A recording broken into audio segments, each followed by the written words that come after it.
Hello everyone, so today I just want to talk about the Acheron, E0S0 Acheron. I'm just gonna be covering this quick so I don't take you guys much of your time. So let's just go to challenge. I don't have Acheron because my dumb ass actually pulled E1 Sparkle while trying to get E6 Chain Chain last banner, so I'm still grinding to get Acheron, which I plan to make this video, but it's just taking too long. So I'm just gonna borrow someone's Acheron that is E0S0 and then just tell you guys what to do. Alright, so I'm not gonna go into detail. If you want to go into detail, you can check the other videos on YouTube. I know there's a lot of guys on Acheron being made, especially the E0S0 ones, so okay, what I'm just gonna be covering here is how you should play Acheron, okay? Not um, what you should how you should build it and stuff. Okay, I'm just gonna show the build that I'm gonna be using here. 71.2% crit rate, 110% crit damage. Our light cone is going to be good night and sleep well on super imposition 4. Traces are maxed out on her ult. Relics, as you can see, is the usual ism again, say 2 Ps for planar pieces and then Pioneer Diver of that waters E0. Alright, first of all, I just want to say that I believe that having low crit rate is kind of better than having low crit damage like here because um, I saw one of my friend uh, with low crit rates, but it still kind of crits a lot. Like I don't know how, but I guess that's a thing. Correct me if I'm wrong, okay? But I think that having a lower crit rate is better than over crit rating. I mean, having a lower crit damage because it really diminishes damage. Next thing, before I go into here, we go into team compositions a bit, okay?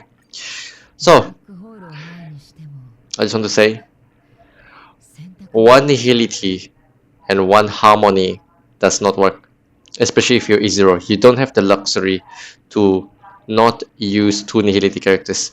You need two nihility characters not only for her talent, but you need it to get her ult fast.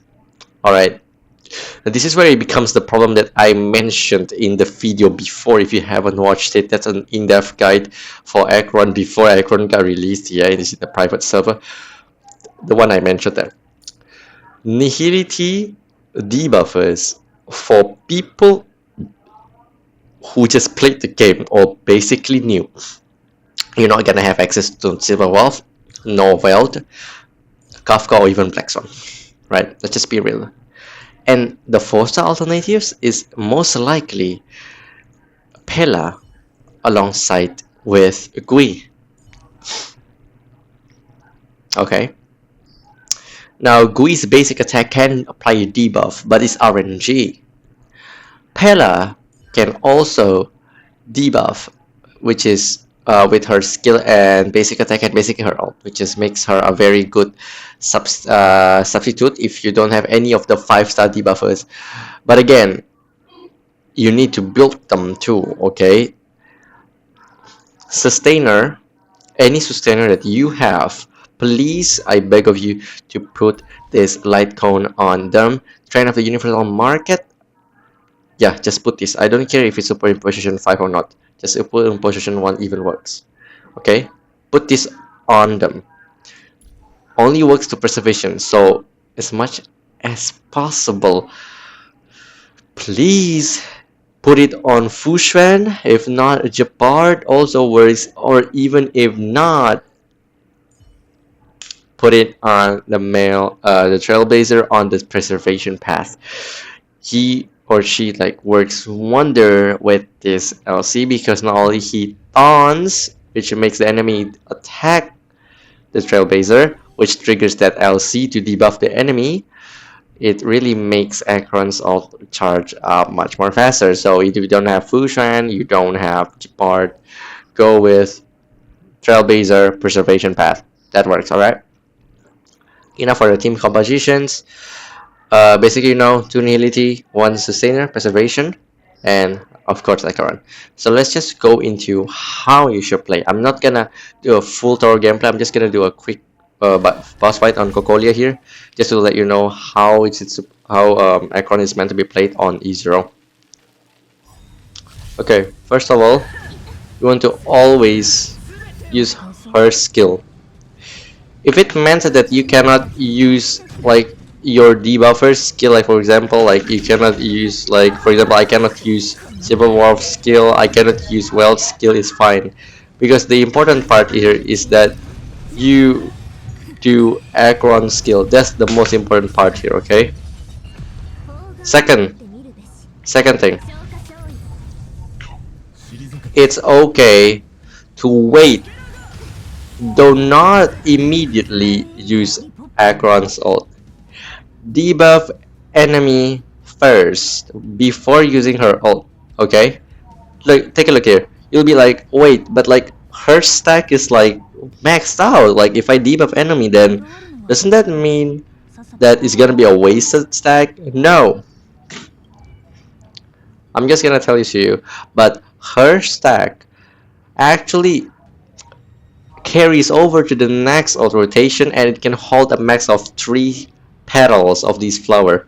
So you can debuff enemy a max total of 12 times before the next debuff becomes useless in Acheron's ult, right? For example here, if I debuff her, like this for example, boom, and then I use her ult, it will deal much more bigger damage rather than not using any debuff. And take a look at this. See? It carries over. So do not worry, and please do not spam out every time she has her ult on. This is very, very important, especially if you're E0. If you want to dish out good damage, debuff your enemies first and then use her ult. But keep in mind, you need to count for after her stack is maxed out, because they're not gonna show you that she can only hold a max of 3 petals that carries over to the next ult rotation. She cannot hold more than that. Okay, so anything more than that is useless, so do not over debuff. And basically that's it. Do not basic attack. See, take a look at this. Skill point management is important, because if you do basic attack with Acheron, it won't do anything. It's useless. Okay, alright, that's basically it. If you guys have any other suggestion, or if you guys have any other questions, please do not be afraid to ask. I'll reply as fast as I can, because it's just gonna be a simple video. If I have something that maybe I never mentioned, then let me know. Last thing that I want to tell you guys before I end this video is that if you don't have good night, and if you don't have this light tone here, let me just go through a light tone real quick. If you don't have good night and sleep well light cone here, like this light cone I use on Kafka, no worries, because in the next patch you have to kind of be patient. And the next patch we're gonna have this light cone here, which is called the Boundless Choreo in 2.2. This increases awareness crit rate by 16%, and the wearer deals 48% more crit damage to enemy that are currently def reduced or slowed or basically debuffed on S5. So this is gonna be definitely a very good light cone for Acheron. I don't know how you get this light cone. I hope it's not gacha. I hope you can actually buy it from the the MOC store or the Pure Fiction store, so that you can easily superimpose 5. And that's basically it. That's the additional info that I want to add, and I'll see you guys in the next video. I hope this helps, and please, Acheron, come home, because I want your my account. Alright, see you guys next video. Good night. Love y'all.